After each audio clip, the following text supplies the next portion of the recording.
सर्वप्रथम मैं राज्य सरकार और विशेष रूप से माननीय मुख्यमंत्री जी का आभार प्रकट करता हूं कि उन्होंने मुझ में विश्वास व्यक्त किया और जो ब्यूरोक्रेसी का शीर्षस्थ पद है झारखंड के मुख्य सचिव का, उस पर मुझे नियुक्त किया। मेरे पूर्ववर्ती जो पदाधिकारीगण रहे हैं और राज्य सरकार ने जितने भी अच्छे कार्य किए हैं उनको जारी रखते हुए और विकास के कार्यों को प्राथमिकता देते हुए मेरा ये संकल्प रहेगा कि हम झारखंड राज्य को न ही सिर्फ इस देश के अग्रणी राज्य के रूप में देखें, बल्कि इसके विकास के पैमानों को इस तरह से प्रतिस्थापित करें कि विश्व में अच्छे देशों के बराबरी में ये राज्य हो सके। इस विकास के लिए हमें निश्चित रूप से आर्थिक संसाधन चाहिए होंगे। तो मेरा फोकस रहेगा कि जो रेवेन्यू है राज्य का, उसमें कैसे हम लोग बढ़ोतरी कर सकते हैं और संसाधनों का दोहन किस प्रकार से आवश्यकता के अनुरूप कर सकते हैं। मैं अपने सभी साथियों से जो हमारे विभिन्न विभागों के विभागाध्यक्ष हैं और राज्य के विभागों के सचिव हैं, उनके साथ विस्तृत विचार विमर्श करूंगा, एक चिंतन करूंगा और राज्य की प्राथमिकताओं का निर्धारण जो किया हुआ है उस पर फोकस देते हुए कैसे उसमें तीव्र गति लाई जाए, जैसे कि हम लोग केंद्र सरकार के अनुरूप जितनी तीव्र गति से केंद्र सरकार काम कर रही है उस प्रकार से हम लोग कार्य कर सकें। कल या परसों मैं एक पत्र भेजूंगा जितने भी हमारे विभागीय सचिव हैं और उनमें अपनी कुछ एक्शन पॉइंट्स का उल्लेख करूंगा।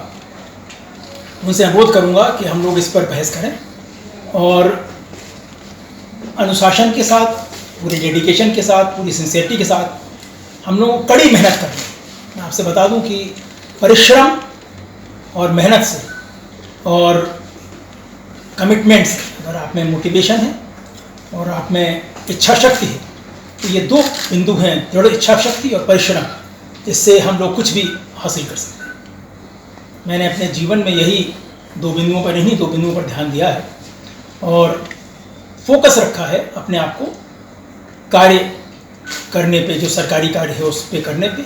और इसकी आत्मा ये होना चाहिए कि जो हमारे नागरिक हैं, जो आम आदमी है, उसको ये अनुभव हो कि मुझे सरकार सहज रूप से उपलब्ध है, प्रशासन के लोग सहज रूप से उपलब्ध हैं और वो मेरी सहायता के लिए हैं, वो मेरे लिए ही कार्य करते हैं। तो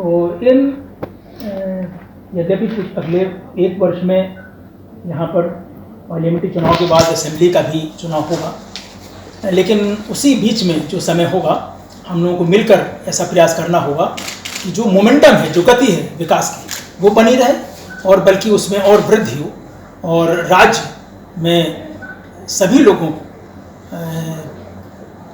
सफलता मिले, सभी क्षेत्रों में सफलता मिले और दूरस्थ गांव के लोगों को भी ये लगे, बहुत ही गांव में बैठे हुए व्यक्ति को, कि मुझे निश्चित रूप से इस राज्य सरकार से सीधे लाभ मिल रहा है और मेरी आवाज़ राज्य सरकार तक पहुंच रही है।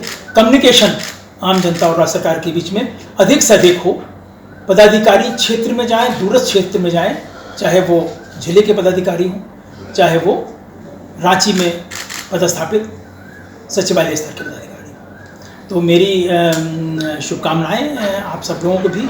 धन्यवाद आपको यहाँ पर आने के लिए और मुझे मौका देने के लिए कि मैं एक संदेश आप सबको दे सकूँ। धन्यवाद। सर, आज से ये शराब भी कल से ये हो जाएगी, तो इससे कितना राजस्व को फायदा होगा, क्या ये सही है? देखिए, चुनाव आयोग से मिल गया ऐसा हमें। देखिए, जो भी ये देखा गया है कि मध्य निषेध जिन राज्यों ने किया वो लगा तो जैसे तमिलनाडु में हुआ, कई और राज्यों में हुआ, लेकिन ये देखा कि गलत ढंग से भी शराब की बिक्री होने लगी। बूटलेगर्स और असामाजिक तत्व ये इसका कार्य करने लगे समाज में और रेवेन्यू राज्य सरकार की जगह उन लोगों के हाथों में चला गया। तो एक सही व्यवस्था हो जो कि नियम के अंतर्गत काम करे, वो व्यवस्था ज़्यादा अच्छी होती है, बशर्ते कि हम लोग पूर्णतया से कहें कि भाई हम लोग मद्य निषेध कर देंगे। तो ये अच्छा हुआ है कि चुनाव आयोग ने इसकी हमें परमिशन दे दी है और मुझे लगता है कि एनुअल रेवेन्यू का हम लोगों ने एस्टिमेशन करीब 1200-1300 करोड़ रुपये किया है, जो पिछले वर्षों की तुलना में बेटर है। और इसके निश्चित रूप से जो कि नई पॉलिसी जो बनी है, इसके अच्छे प्रभाव हैं। सर, सबसे ज़्यादा झारखंड में जो हमारी निष्ठा होनी चाहिए सरकार के कामों के प्रति, क्योंकि हमें सरकार ने जब नौकरी में रखा है तो हम तो जनसेवक हैं, आम लोगों के लिए, और ऐसे लोगों को ये समझाया जाएगा और इस मामले में अनुशासन को और दुरुस्त किया जाएगा। मैं बहुत इसका मुझे बहुत अच्छा लगता है कि हम लोग मदद करें, जितने भी सरकार की सेवा के लोग हैं, लेकिन अगर वो अपना दायित्व नहीं निभाएंगे तो कड़ी कार्रवाई भी की जाएगी। इसलिए अनुशासन पे मेरा विशेष ध्यान है।